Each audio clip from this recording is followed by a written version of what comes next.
대한민국 정부 수립 이래 한반도 북부를 불법 점령한 북괴는 1950년 6.25 전쟁을 일으켰고 53년 정전 이후 70년이 넘도록 현재까지 끊임없는 도발로 대한민국의 국민과 평화를 위협하고 있습니다. 최근에는 북한의 악화된 경제 사정으로 상대적으로 가격이 저렴하면서 국군이 즉각적으로 대응하기 어려운 무인기, 오물풍선 등으로 도발 방향이 옮겨가고 있습니다. 무인기나 오물풍선은 도발 시 파악하기 어렵고 DMZ 내에서의 화기 위력 제한 때문에 초기 대응이 어렵습니다. 무인기의 경우 DMZ 내에서 허용된 최대 화력을 지닌 K3 경기관 총의 사거리에 닿지 않고 오물풍선의 경우 한 번 도발 시 매우 많은 수의 오물풍선이 날아오기 때문에 전부 대응하기 어렵습니다. 만약 비무장지대를 넘어온 이후 사거리가 닿는 화기로 대응한다고 가정한다고 치더라도 오발탄의 지상 낙하에 의한 민간 피해가 우려됩니다. 이에 대응하기 위한 무기인 랩터봇을 소개합니다. 랩터봇은 뛰어난 양산성을 가지고 있어 대량 생산이 가능하고 무인 조종이 가능하여 격추, 추락 시 조종 인력의 인명피해를 걱정하지 않아도 됩니다. 또한 랩터봇은 공대공, 공대지 모두 유도가 되는 유도 로켓을 8발씩 장착할 수 있고 근접전에서는 화염으로 상대방을 공격할 수 있습니다. 군사 분계선 근처에서 북한군의 도발이 대공 레이더나 관측 등으로 포착되면 그 즉시 비무장지대 밖의 영공의 랩터봇을 출격시켜 오물풍선이나 무인기를 화염으로 요격하면 안전하게 북괴군의 도발을 저지할 수 있습니다. 최악의 경우 유도로켓으로 대응하면 북한으로 도망가는 무인기도 격추시킬 수 있습니다. 그럼 여기서 끝. 내지 않겠습니다. 랩터봇의 쓰임새는 아직도 많습니다. 대한민국 국군은 노후화되는 공격 헬기에 대한 걱정이 많습니다. MD-500이나 AH-1S 헬기는 현재 오랫동안 운용되어 관리, 안전상의 문제가 발생하고 있습니다. 국산 경무장 헬기 LAH 미르온으로 이 문제점을 해결한다고는 하나, 미르온의 무장은 70mm 로켓 14발과 천검 대전차 미사일 4발과 20mm 기관포 조합으로 무장력이 낮은 편입니다.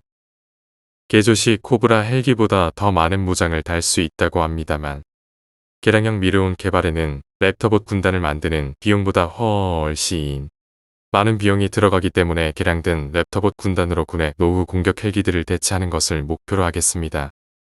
랩터봇은 수직 이착륙이 가능한 데다가 제트 엔진으로 비행하여 고속 비행이 가능하고 기동성이 탁월합니다. 이런 고성능 무기를 도입하지 않을 수 없겠죠? 그럼 본격적으로 현대 전장에 맞게 개량 사업을 진행해 줍시다. 먼저 도색을 보라색에서 대한민국 육군 공격 헬기 도색으로 바꿔줍시다.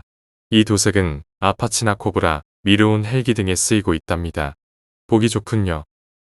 이제 각종 유도무기에 조준됐을 시 생존성 향상을 위해 항전 장비를 달아줍시다. 레이더 경보장치인 RWR, 미사일 경보장치 MWR, 레이저 경보장치 LWR, 대공미사일 회피체계인 DIRCM을 장착해 줍시다. 이제 유사시 북한의 대공망으로부터 살아남을 확률이 더 높아졌습니다. 다음으로는 무장을 장착해 주겠습니다. 먼저 무장 운용에 필요한 TADS를 장착하여 주겠습니다. 머리 위에 장착해 주죠. 이제 턱에 20mm 체인건을 설치해 줍시다. 장갑차나 대인 전투 시 큰 도움이 될 겁니다. 팔에는 70mm 로켓포드를 하나씩 달아주겠습니다. 한 로켓포드당 무유도 로켓 7개를 장착할 수 있고 비공 유도 로켓도 장착할 수 있답니다. 애니메이션에서 미사일을 장착했던 자리에는 천검 대전차 미사일을 인티해 주겠습니다.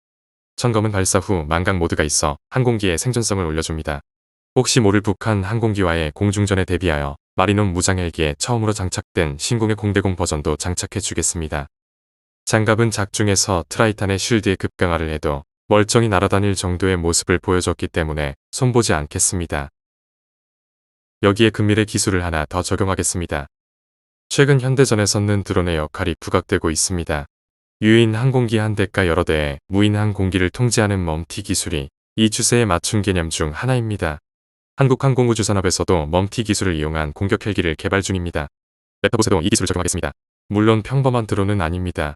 또버 시리즈 작중 아크니가 사용했던 악당 로봇인 아크 타이런트는 레벨러라는 구체들을 조종하며 대도시를 박살냈습니다.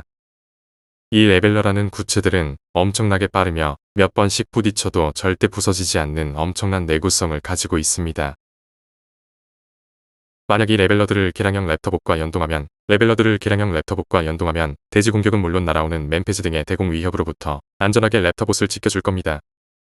랩터봇을 배치해야 하는 또 하나의 이유는 훈련이 매우 쉽다는 것입니다. 작중 항공기나 군사 쪽으로 배경 지식이 전혀 없는 디룩도 랩터봇을 쉽게 조종하는 모습을 보여줬습니다. 아크니는 조종 교육 없이도 여러 대의 랩터봇을 컴퓨터 하나로 조종하는 장면도 보여줬죠. 드론 사령부의 인력이면 매우 효율적으로 랩터봇을 이용할 수 있을 겁니다. 시뮬레이션 결과 아파치 전력을 활용할 경우 북한의 모든 전차 전력을 군사 분계선 밑으로 내려오는 것을 막을 수 있다고 합니다.